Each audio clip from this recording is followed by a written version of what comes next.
बच्चों, आज हम लोग मूलों की प्रकृति के बारे में पढ़ेंगे।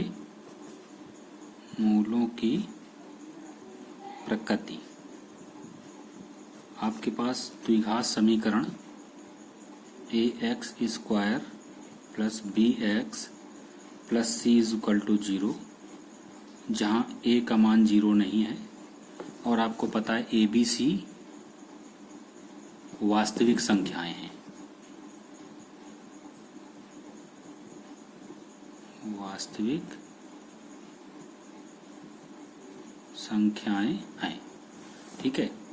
इस द्विघात समीकरण का सूत्र आप जानते हैं, x बराबर minus B plus minus under root B square minus 4ac upon 2ak, ठीक है। केस नंबर 1, यदि बी स्क्वायर माइनस 4ac का मान ग्रेटर देन 0 है, ठीक है। जब बी स्क्वायर माइनस 4ac का मान ग्रेटर देन 0 है, कहने का मतलब है धनात्मक मान होना चाहिए, ठीक। अगर इसका मान धनात्मक है तो x बराबर 1 आएगा minus B plus under root B square minus 4ac upon 2a, एवं दूसरा x का मान क्या आएगा,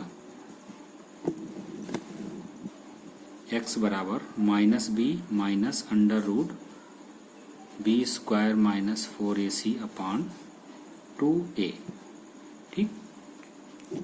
इन दोनों मानों को हम ऐसे भी ले सकते हैं, अगर अलग अलग बटे कर दें तो लिखोगे माइनस का b upon 2a plus under root B square minus 4ac upon 2a, ठीक है। इसी तरीके से इसको minus B upon 2a minus under root B square minus 4ac upon 2a, ठीक है। तो ये जो मूल हैं, ये दो मूल हैं यहाँ पर, एक ये एक ये। एक को अगर हम लोग अल्फा का रूप दे दें, इसको हमने अल्फा मान लिया और इसको हमने क्या मान लिया, बीटा, ठीक है। ये अल्फा का मान है और ये बीटा का मान है। अच्छा, अगर मूल ये बी स्क्वायर माइनस 4ac का मान धनात्मक है, ठीक, तो दो मूल होंगे और वो वास्तविक होंगे। मूल कैसे होंगे, वास्तविक। मूल वास्तविक होंगे। कब मूल वास्तविक होंगे, जब बी स्क्वायर माइनस 4ac का मान ग्रेटर देन 0 के होगा, ठीक है। और यदि केस नंबर 2, यदि B square minus 4ac is equal to अगर 0 हो जाए, तब आप देखें क्या होगा। आपके पास था x बराबर minus B plus minus under root B square minus 4ac upon 2a। यहाँ पर आप बी स्क्वायर माइनस 4ac की जगह पे 0 रख दें, चूंकि इसको हमने बराबर 0 लिया है और 2a हो गया, तो ये मान आ जाएगा माइनस का b अपान 2a, ठीक है। तो दोनों मूल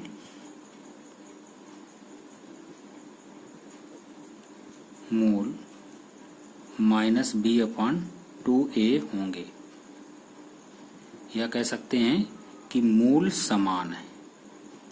मूल कैसे हैं, समान है। कब मूल समान है, जब बी स्क्वायर माइनस 4ac का मान क्या है, 0 के बराबर है, ठीक। ये केस नंबर 3 क्या है कि जब B square minus 4ac less than equal to 0 है, कहने का मतलब इसका मान ऋणात्मक है। तो आप जानते हैं x बराबर minus B plus minus under root B square minus 4ac upon 2a, कहने का मतलब बी स्क्वायर माइनस 4ac अगर ऋणात्मक हो गया, अगर अंडर रूट के अंदर कोई ऋणात्मक संख्या लिखी है तो हम कहेंगे ऐसी कोई वास्तविक संख्या नहीं है जिसका वर्ग बी स्क्वायर माइनस 4ac हो। समीकरण इतने का मूल वास्तविक नहीं होगा, ये बात इससे निकल के आती है। तब हम लोग कहेंगे चूंकि बी स्क्वायर माइनस 4ac, ठीक है, यह निश्चित करता है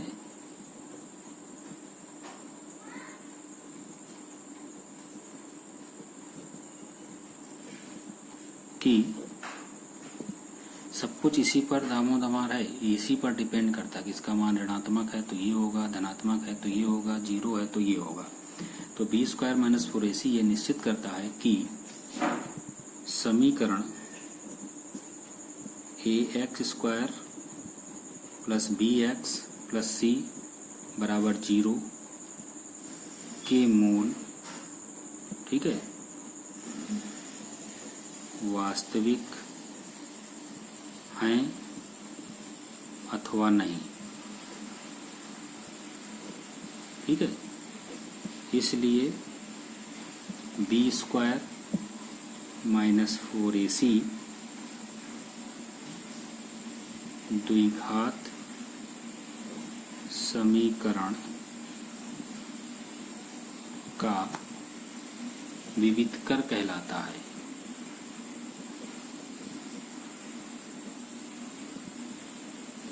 विविधकर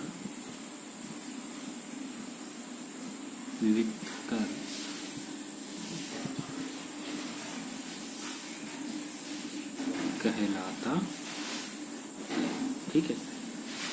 तो इसके शॉर्ट रूप में अगर हम लिख लें इसको, अतः द्विघात समीकरण ax square plus bx plus c बराबर 0 के नंबर 1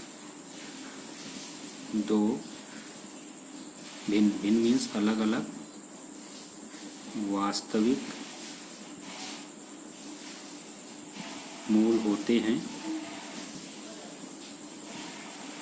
यदि B square minus 4ac greater than 0 के, ठीक है। नंबर 2 बराबर वास्तविक मूल हों,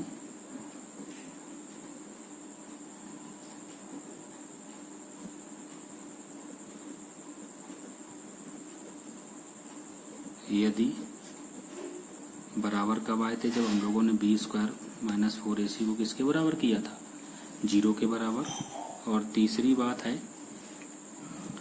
कि कोई वास्तविक मूल नहीं है, कोई वास्तविक मूल नहीं होता है यदि B square minus 4ac is less than 0, माने ऋणात्मक है तो कोई वास्तविक मूल नहीं होगा। अगर मान धनात्मक है तो मूल क्या होंगे, वास्तविक होंगे और अलग अलग होंगे। दोनों मूल बराबर कब होंगे, जब बी स्क्वायर माइनस 4ac का मान बराबर किसके आ जाए, 0 के आ जाए। चलिए कुछ उदाहरण हम लोग देखते हैं। देखिए प्रश्नावली 4.4 है, निम्न द्विघात समीकरणों के मूलों की प्रकृति ज्ञात करनी है। प्रकृति तभी ज्ञात कर पाओगे जब बी स्क्वायर माइनस 4ac का मान निकालोगे। यदि मूलों का अस्तित्व है, अस्तित्व का मतलब या तो वास्तविक होंगे, वो अलग अलग भी हो सकते हैं, वो बराबर भी हो सकते हैं। माने इसका मान ऋणात्मक हो तो मूलों का अस्तित्व नहीं है। तो कह रहा अगर अस्तित्व है तो इनको आपको ज्ञात करना है। तो पहला सवाल देखते हैं, 2x square minus 3x plus 5 equal to 0। ये समीकरण दिया, इसकी तुलना आप लोग कर लेंगे द्विघात समीकरण से, ax square plus bx plus c बराबर 0 से तुलना। तो एक्स स्क्वायर गुणांक यहाँ a है, यहाँ 2 है, तो a बराबर कितना निकल आया 2, यहाँ x गुणांक b और यहाँ पर -3, तो b बराबर -3 और c बराबर ये कांस्टेंट प्लस 5, ठीक है। तो सबसे पहले विविधकर का मान चेक करें, बी स्क्वायर माइनस 4ac, इसको हम लोग d से रिप्रेजेंट करते हैं, कैसे, कैपिटल D से।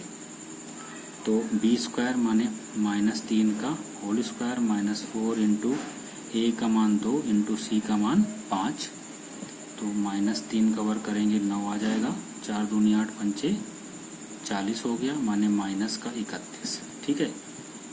चूंकि d का मान आपने -31 निकाला जो कि लेस देन 0 है, माने 0 से कम है, इसलिए दिए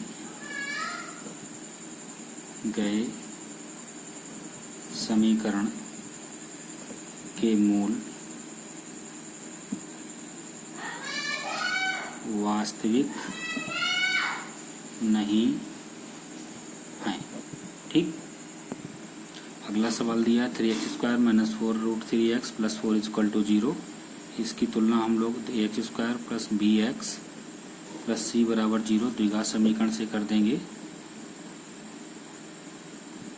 तो आप देखेंगे x² गुणांक यहाँ a की वैल्यू इस वाले समीकरण में कितनी दी है 3, और b बराबर कितना दिया है -4√3, और c बराबर कितना दिया है 4। ठीक है। तो विविध कर चेक करें हम लोग। d = क्या होता है b² - 4ac, b का स्क्वायर कर देंगे तो -4√3 का होल स्क्वायर, b का मान ये तो दिया है, ये हमने रख दिया -4 × a का मान 3 × c का मान 4 के। ठीक है। तो 4 चौको 16 और √3 का वर्ग 3, 16 48 आ जाएगा, और -4 चौको 16 48। ठीक है। तो ये क्या आ गया बराबर 0। लिखेंगे चूंकि d = 0 है, इसलिए दिए गए समीकरण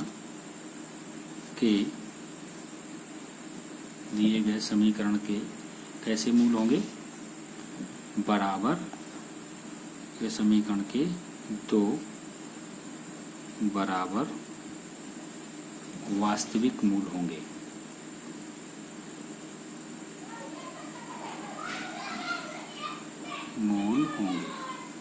कह रहा था अगर अस्तित्व है इनका तो इनको कह रहा था ज्ञात करना है। तो ज्ञात करने के हमने तरीके आपको बताए हैं कि सूत्र द्वारा हम लोग कर सकते हैं, गुणनखंड द्वारा कर सकते हैं। तो सूत्र द्वारा कर दें हम लोग x बराबर -b + √b² - 4ac/2a। पिछले वाले सवाल में चूंकि वास्तविक नहीं थे इसलिए आगे की कोई बातें नहीं थी। यहाँ चूंकि वास्तविक हैं तो उनको हमें ज्ञात भी करना है।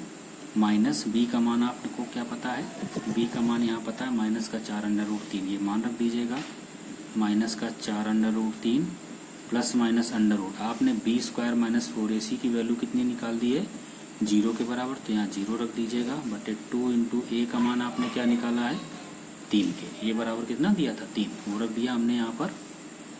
तो ये आपके पास आ जाएगा -4√3 बटे 6 के, 2 से काट दें, 2 दूनी 4, √3 2 तिहाई 6 के, ये आपका लिखा हुआ है 2√3 बटे, इसको क्या लिखेंगे आप √3 × √3, ये √3 से √3 कट जाएगा, ये बचेगा 2 बटे √3 x बराबर। ठीक है। तो मूल जो होंगे 2 बटे √3 व 2 बटे √3, 2 मूल हैं, वो भी कैसे हैं बराबर हैं और वास्तविक हैं। ठीक।